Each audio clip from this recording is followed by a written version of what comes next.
రానున్న రోజుల్లో కొత్త కోర్సులు ఏమైనా రాబోతున్నాయా? అంటే ఇప్పుడు ఇన్ని రోజులు యుఎస్ వెళ్ళాలి, ఫారిన్కి వెళ్ళాలంటే 5 years చదువుకోవాలి అని చెప్పారు. 5 years 4 years 4 years ఉండాలి.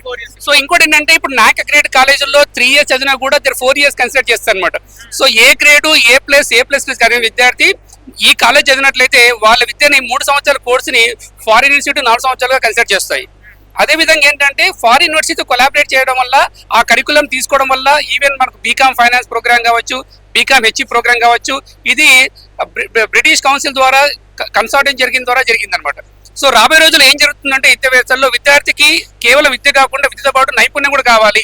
ఇండస్ట్రీస్ అనుసంధానం అయ్యి కరికులం డెవలప్ చేసి తరగతి గదితో పాటు ఇండస్ట్రీలో ఏం జరుగుతుందో దాన్ని కూడా తరగతి బోధించినట్లయితే విద్యార్థి సరిగా తయారవుతాడు. ఇండస్ట్రీకి కావాల్సిన స్కిల్ ని మనం ప్రొవైడ్ చేయగలుగుతాం. సో రాబోయే రోజుల్లో కొత్త BFSA కావచ్చు, ఇన్సూరెన్స్ సెక్టర్ కావచ్చు, ML కావచ్చు, తర్వాత ఫిజిక్స్ లో నానో టెక్నాలజీ కావచ్చు, ఏ బేస్ మీద ఫ్యూజన్ టెక్నాలజీ కావచ్చు, కొత్త టెక్నాలజీస్ కూడా ప్రభుత్వం యాక్సెప్ట్ చేస్తుంది. FD ప్రోగ్రామ్ ఇస్తుంది, ఫ్యాకల్టీకి బుక్స్ రెడీ అవుతున్నాయి, కంటెంట్ డెవలప్ అవుతుంది. ఇవన్నీ కూడా రాబోయే రోజుల్లో మనం చూడగలుగుతాం.